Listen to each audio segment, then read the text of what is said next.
Glass പൊട്ടിക്കുക എന്ന് പറയുന്ന ഒരു വലിയ ലാഘവത്തിൽ അതൊരു വലിയൊരു സംഭവം ആയിട്ട് തോന്നുന്നില്ല എന്നല്ല ഞാൻ പറയുന്നത്. പക്ഷേ അത്രയും വലിയൊരു ഇതിൽ ചെയ്തതല്ല. ആ ഒരു സമയത്ത് നമ്മൾ പാനിക്കായി, എന്താണ് ചെയ്യേണ്ടതെന്നുള്ളൊരു ഇത് നമുക്ക് കിട്ടാതായി. ഒന്നാമത് ഞാൻ ഒറ്റയ്ക്ക് യാത്ര ചെയ്യായിരുന്നു. ആ സമയത്ത് ഇനി എന്ത് ചെയ്യും എന്നുള്ളൊരു അവസ്ഥയിൽ സംഭവിച്ചു പോയതാണ്. അത് വളരെ മികച്ചൊരു തീരുമാനമോ. ഈ ഒന്നും ചെയ്യാൻ അറിഞ്ഞുകൂടാത്ത ഒരു സിറ്റുവേഷനിൽ സഞ്ചരിക്കുന്ന ബസിന്റെ ചില്ലങ്ങ് അടിച്ചു പൊട്ടിക്കുക. ഈ ഒന്നും ചെയ്യാതിരിക്കുന്നവർക്ക് ചെയ്യേണ്ട കാര്യമാണോ ഇത്? ശരിയായില്ലേ? രാഷ്ട്രീയക്കാരെ നോക്കേ, അവർക്ക് ഒരു പണിയും കാട്ടില്ല, ഒരു കൂലിയും കാണത്തില്ല. ജനസേവനം എന്ന് പറഞ്ഞുകൊണ്ട് ഏതെങ്കിലുമൊക്കെ ഒരു സമരം നടക്കുമ്പോഴത്തേക്കിന് പൊതുമുതൽ നശിപ്പിക്കുക.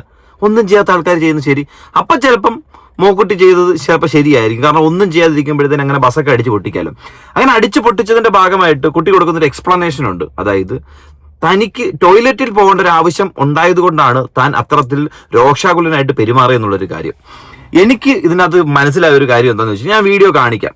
ഒന്നാമത്തെ കാര്യം എന്ന് വെച്ചാൽ ഈ പെൺകുട്ടിയുടെ സോഷ്യൽ മീഡിയ ഉപയോഗം തന്നെ ഈ രീതിയിലേക്ക് ചെയ്യാൻ പ്രേരിപ്പിച്ച ഒന്നാമത്തെ ഘടകം. കാരണം KSRTCക്കെതിരെ എന്തെങ്കിലും നമ്മളൊരു വീഡിയോ കാര്യങ്ങൾ ചെയ്യുവാണെന്നുണ്ടെങ്കിൽ പുറത്തു നിന്നൊരു സപ്പോർട്ട് അതിന് എന്തായാലും ലഭിക്കും. അതൊരു മേജർ ഫാക്റ്റ് ആയിട്ട് ഇതുപോലെ ചിലപ്പം ആ പെണ്ണ് ഇറങ്ങണം എന്നുള്ളൊരു ഫീല് എല്ലാവർക്കും തോന്നാതെ എന്നും പറഞ്ഞത് ബസ് അടിച്ചു പൊട്ടിക്കുന്ന ലെവലിലേക്ക് എത്തത്തില്ല. അവരുടെ മനസ്സിലതുണ്ടെങ്കിലും അവരത് ക്ലിയർ ആയിട്ട് കാര്യം പറഞ്ഞ് അവസാനിപ്പിക്കും. എന്നാൽ ആ ഒരു വീഡിയോയ്ക്കകത്ത് ഒരു സ്ഥലത്ത് പോലും താങ്കൾക്ക് ടോയ്ലറ്റിൽ പോകേണ്ടതായിട്ടുള്ള ആവശ്യമുണ്ടെന്ന് ഉന്നയിക്കുന്നതായിട്ട് എവിടെയും കാണാനായിട്ട് നമ്മളെ കൊണ്ട് സാധിച്ചിട്ടില്ല. അത് ഒന്നാമത്തെ കാര്യം. ഓക്കെ, അപ്പം ആ പെൺകുട്ടി ആ ബസ്സിനകത്ത് വെച്ചിട്ട് ഉണ്ടായ ഇൻസിഡന്റും അതിനുശേഷം ആ കുപ്പിച്ചു കൊടുക്കുന്ന എക്സ്പ്ലനേഷൻ ഞാൻ കാണിച്ചു തരാം. ബാക്കി നമുക്ക് വഴിയെ തന്നെ കണ്ടു മനസ്സിലാക്കാം.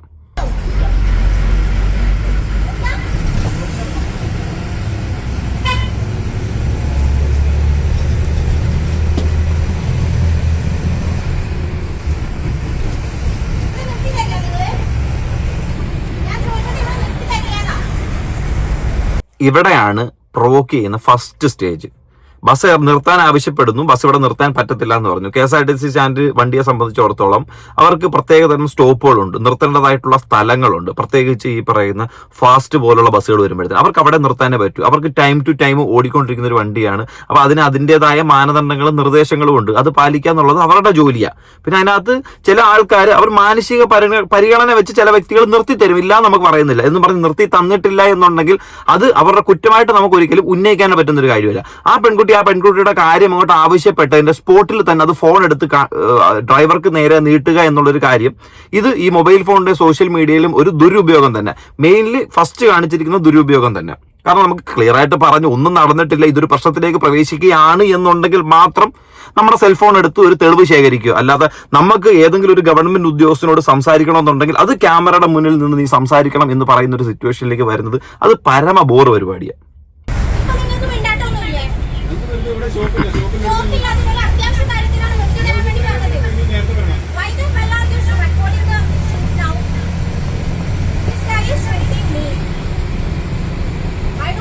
You are also shooting him. Can you please stop the vehicle?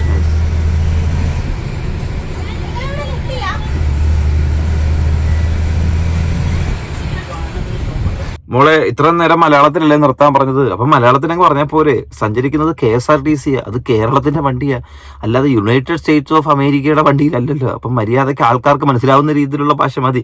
ചിലപ്പോൾ ചില ആൾക്കാർക്ക് ടെമ്പർ തെറ്റുമ്പോഴത്തേക്കിന് അന്യഭാഷയിലൊക്കെ സംസാരിക്കാനായിട്ട് തോന്നും, ചിലർക്ക് ലാംഗ്വേജ് മാറ്റി സംസാരിക്കാനായിട്ട് തോന്നും. അങ്ങനെയുള്ള ഏതോ ഒരു തോൽവിയായത്.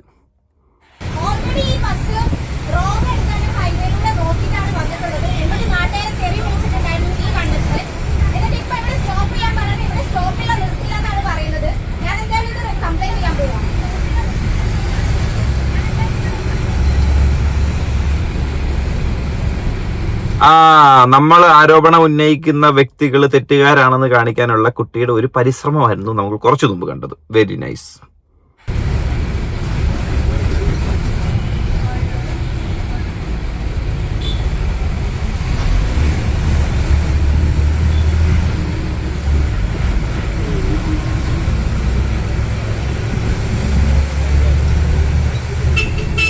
ഒന്നാമത്തെ കാര്യം, ഡ്രൈവറുടെ ശ്രദ്ധ നഷ്ടപ്പെടുന്ന രീതിയിലുള്ള പല പരിപാടികളും അകത്തിരുന്ന് ആർക്കും കാണിക്കാനായിട്ട് കഴിയത്തില്ല. അത് നിയമവിരുദ്ധമായിട്ടുള്ള പരിപാടിയാണ്. ഇപ്പൊ ഈ പെൺകുട്ടി നടുക്ക് നിൽക്കുന്നുണ്ടെങ്കിൽ കൃത്യമായിട്ട് ഞാൻ പറഞ്ഞുതരാം, അവിടെ അത്രയും ക്യാമറ ഓൺ ചെയ്ത് പല ഡയലോഗുകൾ അടിച്ചിട്ടും അവിടെ വണ്ടി നിർത്തി കൊടുക്കുന്നില്ല, ആരും അതിനെതിരെ പ്രതികരിക്കുന്നില്ല. അപ്പം ഡെഫിനറ്റ്ലി ചമ്മി നാറി തെറ്റി നിൽക്കുന്ന ഒരു പെൺകുട്ടിയാ. എങ്ങനെങ്കിലും എന്തെങ്കിലും ചെയ്ത് സ്വന്തം മാനം രക്ഷിക്കുക, അതിനകത്തൂടെ കപ്പൽ കയറ്റാനായിട്ട് ആഗ്രഹിക്കുന്നില്ല. അതാണ് അടുത്ത സ്റ്റെപ്പിലൂടെ നടന്നിരിക്കുന്നത്.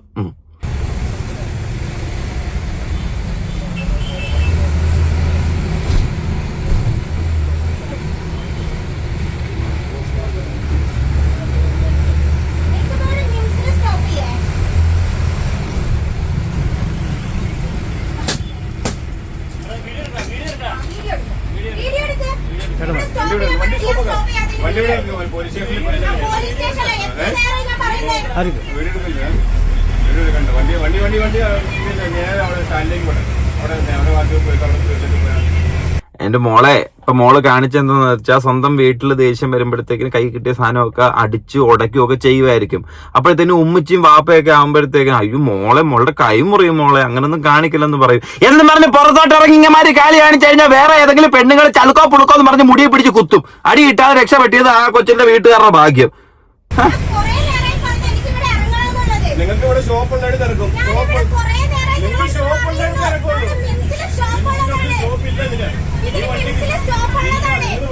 വണ്ടി സ്റ്റേഷനിലേക്ക് വിടാം.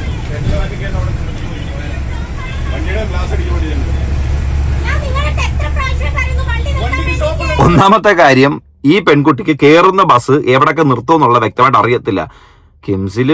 മിംസില് സ്റ്റോപ്പ് കാണും, പക്ഷെ അത് ആ വണ്ടിക്ക് കാണത്തില്ല. അങ്ങനെ ഉണ്ട് മോളെ. ഇനി ബസ്സിൽ കയറുമ്പോൾ ആലോചിക്കണം, ഒന്നെങ്കിൽ അവരോട് ചോദിക്കണം കണ്ടക്ടറോട്. കണ്ടക്ടർ അങ്ങനെ വായും വളർന്ന് വണ്ടി നിർത്തുമ്പോഴത്തേക്കും ഇരിക്കും. ചെന്ന് ചോദിക്കണം, അണ്ണ അവിടെ വണ്ടി നിർത്തും അണ്ണ എന്ന് ചോദിക്കണം. അപ്പൊ അവർ പറയും മോളെ അവിടെ നിർത്തും, അല്ലെങ്കിൽ അവിടെ നിർത്തത്തില്ല. അതും കൂടെ കേട്ടിട്ട് വേണം. അല്ലാതെ ഈ കണക്കിന് പോയായിരുന്നെങ്കിൽ എന്റെ പൊന്നു കുഞ്ഞെ 10 കിലോമീറ്റർ ഓടാൻ വേണ്ടിയിട്ട് നീ മറ്റേ കല്ലള വണ്ടിയിലും എല്ലാം പൈസ കൊടുത്ത് കയറിയിട്ട് പറഞ്ഞാൽ അവിടെ കൊണ്ട് ഇറക്കാനെന്ന് ആ അവസ്ഥയിലായേനെ വരുന്നത്.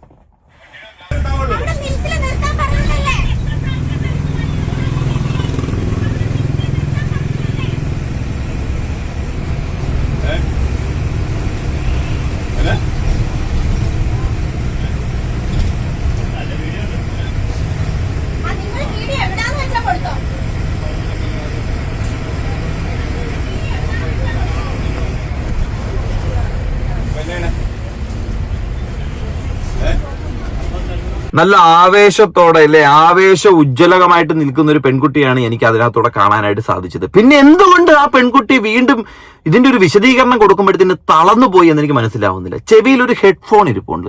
ഇനി ആരുടെയെങ്കിലും മാർഗനിർദ്ദേശ പ്രകാരമാണോ ഇമാതിരി പരിപാടി ഇവിടെ കാണിച്ചത്? കാരണം ചെവിയിൽ ഫുൾ ടൈം ഒരു ഹെഡ്ഫോണൊക്കെ ഉണ്ട്. ഏതോ 1890 അല്ലല്ലോ, മറ്റേ എന്തോ പുതിയ ജനറേഷൻ ZQ സാധനമാ. കഴിഞ്ഞ ദിവസമാണ് ഒരു ദൃശ്യം പുറത്തു വന്നത്. KSRTC ബസ്സിൽ കോഴിക്കോട് മിംസിന്റെ ഭാഗത്ത് നിർത്താൻ വേണ്ടി യുവതി ആവശ്യപ്പെടുന്നു. ബസ് നിർത്താതെ മുന്നോട്ട് പോകുന്നു. ഇവിടെ സ്റ്റോപ്പില്ല എന്നായിരുന്നു പറഞ്ഞത്. പിന്നീട് യുവതി ആ ബസ്സിന്റെ ചില്ല അടിച്ചു തകർക്കുന്നു. അത് വലിയ ദൃശ്യങ്ങളൊക്കെ തന്നെ സമൂഹ മാധ്യമങ്ങളിൽ വലിയ തരത്തിൽ പ്രചരിക്കുന്നു. ആ യുവതി എടരിക്കോട് സ്വദേശി മുംതാസാണ്. അവരിപ്പോൾ നമ്മോടൊപ്പം ചേരുകയാണ്. എന്താണ് മുംതാസിന് പറയാനുള്ളതെന്നുകൂടി നമുക്ക് കേൾക്കാം. എന്താണ് സംഭവിച്ചത്? എന്നാണ് ഇത് നടക്കുന്നത്? ഇത് കഴിഞ്ഞ 10-ാം തീയതിയാണ് നടന്നിട്ടുണ്ടായിരുന്നത്. അപ്പോൾ ഞാൻ വേറൊരു വർക്കിന് പോകുന്ന വഴിയായിരുന്നു. ഞാൻ കോട്ടക്കലിൽ നിന്നാണ് കയറിയിട്ടുണ്ടായിരുന്നത്. അതിൻ്റെ ശേഷം ഞാൻ ഇവിടെ മിംസിൻ്റെ അവിടെ ഇറക്കി തരുമെന്ന് ചോദിച്ചു. എൻ്റെ ടിക്കറ്റ് കോഴിക്കോടേക്കായിരുന്നു, പക്ഷേ എനിക്ക് എമർജൻസി ആയിട്ട് ഇറങ്ങേണ്ടതുണ്ട്. ആ ഒരു റീസൺ ഞാൻ അവരുടെ അടുത്ത് പറഞ്ഞ് ഇറക്കി തരുമെന്ന് ചോദിച്ചു. പക്ഷേ അവർ ഇറക്കില്ല എന്ന് പറഞ്ഞു. അപ്പം തുടർന്ന് ഞാൻ ഒരുപാട് പ്രാവശ്യം പറഞ്ഞു, പക്ഷേ അവർ ഇറക്കി തരില്ല എന്ന് തന്നെ പറഞ്ഞ സമയത്ത് ആ ഒരു ടെൻഷനിൽ ഇത് ബ്രേക്ക് ചെയ്യേണ്ട ഒരവസ്ഥ ഉണ്ടായതാണ്. എന്തായിരുന്നു അവിടെ എന്തെങ്കിലും കാരണം? എന്തായിരുന്നു ഇറങ്ങാനുള്ള കാരണം? എന്തായിരുന്നു അവരുടെ അടുത്ത് പറഞ്ഞിരുന്നു? ബസ് കണ്ടക്ടറുടെ അടുത്തോ ഡ്രൈവറുടെ അടുത്തോ? ഇല്ല, ഞാൻ കാരണം പറഞ്ഞിട്ടുണ്ടായിരുന്നില്ല. എനിക്ക് എമർജൻസി ആയിട്ട് എനിക്ക് ഇറങ്ങണമെന്നാണ് ഞാൻ അവരുടെ അടുത്ത് പറഞ്ഞത്. അതുകൊണ്ട് തന്നെ കാരണം പറയാത്തതിന് ഭയങ്കരമായിട്ട് സൈബർ ബുള്ളി ചെയ്യുന്നുണ്ട്. ഞാൻ ഉണ്ടാക്കിയ കഥയാണെന്നൊക്കെ പറയുന്നുണ്ട്. ഏതൊരാൾക്കും വരാവുന്ന സാഹചര്യമാണ്. അപ്പോൾ കാരണം ഞാൻ അവരുടെ അടുത്ത് എക്സ്പ്ലെയിൻ ചെയ്തിട്ടുണ്ടായിരുന്നില്ല. ഇത് എമർജൻസി ആയിട്ട് ഇറങ്ങണമെന്ന് മാത്രമാണ് പറഞ്ഞിട്ടുണ്ടായിരുന്നത്. ഇപ്പോൾ ആ വിഷ്വലിൽ നമ്മൾ കാണുന്നത് താങ്കൾ ഗ്ലാസ് ഒക്കെ അടിച്ച് പൊട്ടിക്കുന്നത് കാണാൻ കഴിയുന്നുണ്ട്. അപ്പം അതെന്തായിരുന്നു? അങ്ങനെ ഗ്ലാസ് ഒക്കെ പൊട്ടിക്കേണ്ട ഒരു സാഹചര്യം എന്തായിരുന്നു? ഈ ഗ്ലാസ് പൊട്ടിക്കുക എന്ന് പറയുന്ന ഒരു വലിയ ലാഘവത്തിൽ അതൊരു വലിയൊരു സംഭവം ആയിട്ട് തോന്നുന്നില്ല എന്നല്ല ഞാൻ ഫസ്റ്റ് ഈ പെൺകുട്ടിയുടെ വീടും സ്ഥലവും ഈ പറഞ്ഞ സ്ഥലത്തിന്റെ അടുത്താണോ എന്നുള്ളൊരു കാര്യം വലിയൊരു ചോദ്യചിഹ്നമാണ്. അങ്ങനെയാണെന്നുണ്ടെങ്കിൽ പെൺകുട്ടി ഇവിടുന്ന് ദൂരേക്ക് പോകുമ്പോഴത്തേക്കിന് ഇതുപോലെ ലോങ് റൂട്ടിൽ ഓടുന്ന ബസ്സിനകത്ത് ടിക്കറ്റ് എടുക്കുകയും അടുത്ത സ്ഥലം എത്തുമ്പോഴത്തേന് എനിക്ക് ഇറങ്ങണമെന്ന് പറയുമ്പോഴത്തേന് ആൾക്കാർ നിർത്തി കൊടുക്കും. അവിടെ ചാടി ഇറങ്ങിക്കൊണ്ടിരുന്ന ഒരു പതിവ്, ആ ഒരു പതിവ് ശൈലി വീണ്ടും ഇവിടെ കീപ്പ് ചെയ്തു പറയുന്നത്. പക്ഷേ അത്രയും വലിയൊരു ഇതിൽ ചെയ്തതല്ല. ആ ഒരു സമയത്ത് നമ്മൾ പാനിക്കായി, എന്താണ് ചെയ്യേണ്ടതെന്നുള്ളൊരു ഇത് നമുക്ക് കിട്ടാതായി. നോട്ട് പാനിക്, ഇറ്റ്സ് ഫ്രസ്ട്രേഷൻ ആയതുകൊണ്ടാണ് അങ്ങനെ ചെയ്തിരിക്കുന്നത്. ഒരിക്കലും പാനിക് ആവുന്ന വ്യക്തികൾ അടിച്ചു പൊട്ടിക്കാനായിട്ട് നിൽക്കത്തില്ല. പേടി അവരുടെ മുഖത്ത് കാണുന്നത്. അവിടെ പേടിയല്ല, ആൾക്കാരെ ഭയപ്പെടുത്തുക, അവരെ ആർഗ്യൂ ചെയ്ത് മുന്നിലേക്ക് നിൽക്കുക എന്നുള്ളൊരു കാര്യങ്ങളായിരുന്നു ആ ഫേസിൽ കണ്ടത് കേട്ടോ. ഞാൻ ഒറ്റയ്ക്ക് യാത്ര ചെയ്യായിരുന്നു.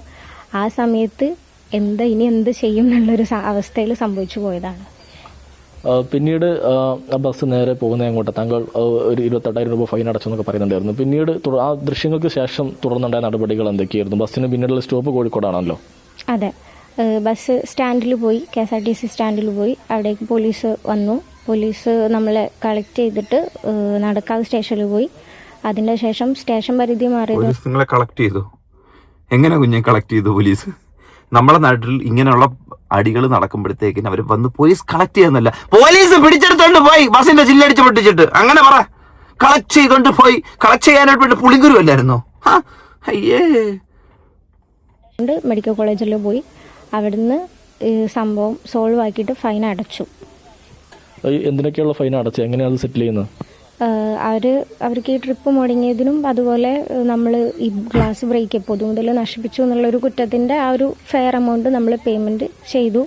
അങ്ങനെ സംസാരിച്ച് അവരുടെ അടുത്ത് അപ്പോളജിയും പറഞ്ഞ് രണ്ടുപേരുടെയും വിഷയം ക്ലോസ് ചെയ്തതായിരുന്നു. അവരും പരാതിയില്ലെന്ന് ഉള്ള രീതിയിൽ ക്ലോസ് ചെയ്തതായിരുന്നു. അതിൻ്റെ ശേഷം ഇന്നലെയാണ് ഈ വീഡിയോ എല്ലായിടത്തും എത്തുന്ന സമയത്ത് ഞാനാണ് എന്നെ ടാർഗറ്റ് ചെയ്തിട്ടാണ് എല്ലാ സമൂഹത്തിലുള്ള ആൾക്കാരും ഇപ്പോൾ പറഞ്ഞുകൊണ്ടിരിക്കുന്നത്. അപ്പോൾ ദൃശ്യങ്ങൾ നമുക്ക് ഇരു ചെവി അറിയാതെ ഈ സംഭവം ക്ലോസ് ചെയ്തു പോയതാ. ഇതുപോലൊരു ബസ്സിന്റെ സാധനങ്ങളൊക്കെ അടിച്ച് പൊട്ടിച്ചിട്ട്. ഞാൻ ബേസിക്കലി ഒരു കാര്യം പറയട്ടെ, എടാ എന്തോരം രാഷ്ട്രീയക്കാർ ഇതുപോലുള്ള പൊതുമുതൽ അടിച്ച് നശിപ്പിക്കുന്നു. പോലീസ് വണ്ടിയുടെ ചില്ലടിച്ച് പൊട്ടിക്കുന്നില്ലേ? KSRTC ബസ് തുടങ്ങിയ ഗവൺമെന്റുമായിട്ടുള്ള എന്തൊക്കെ അടിച്ചു പൊട്ടിക്കുന്നുണ്ട്. അവരൊന്നും സൈബർ ആക്രമണത്തിന് ഇരയാകുന്നില്ല. ഇതിപ്പോ നമുക്ക് പെൺകുട്ടിയെ സപ്പോർട്ട് ചെയ്യാൻ പറ്റത്തില്ല, കാരണം പെൺകുട്ടി പറഞ്ഞിരിക്കുന്നതും ചെയ്തിരിക്കുന്ന കാര്യങ്ങൾ റൈറ്റ് ആയിട്ടുള്ള കാര്യമല്ല. പക്ഷേ ഒരു പെൺകുട്ടിയെ സൈബർ ആക്രമണം ചെയ്ത് ഇതുപോലെ ഉമ്പിത്തരങ്ങൾ കാണിക്കുമ്പോഴത്തേക്കിന് അതിനകത്ത് ഒരുപാട് രാഷ്ട്രീയക്കാരും രാഷ്ട്രീയ താഴെത്തട്ടിൽ കിടക്കുന്ന അണികളൊക്കെ പ്രതികളാ. ഇവന്മാർ ഇതല്ല, ഇതിന്റെ അപ്പുറം കാണിച്ചിട്ടുള്ളൂ. ഇപ്പൊ മന്ത്രിസഭയിൽ മന്ത്രിയായിട്ട് ഇരിക്കുന്നവന്മാര് വരെ ഇതുപോലുള്ള തന്തയില്ലായ്മകൾ ഒട്ടനവധി കാണിച്ചിട്ട് വന്നിരിക്കുന്ന ആൾക്കാരാ. അപ്പം നോർമലൈസ് ചെയ്യുന്നില്ല, പക്ഷെ ഇതൊരു നോർമലി ജനങ്ങൾ കാണിച്ചു കൂട്ടുന്നൊരു കാര്യമാണ്. അപ്പം അവിടെ ഫൈൻ ഉണ്ടോ ഇവിടെ ഫൈൻ അടപ്പിക്കാൻ എന്നൊരു ചോദ്യം ഇത് കാണുന്ന ആൾക്കാർക്ക്, ജെനുവിനായിട്ട് കാണുന്ന ആൾക്കാർക്ക് തോന്നുന്നൊരു കാര്യമാണ്.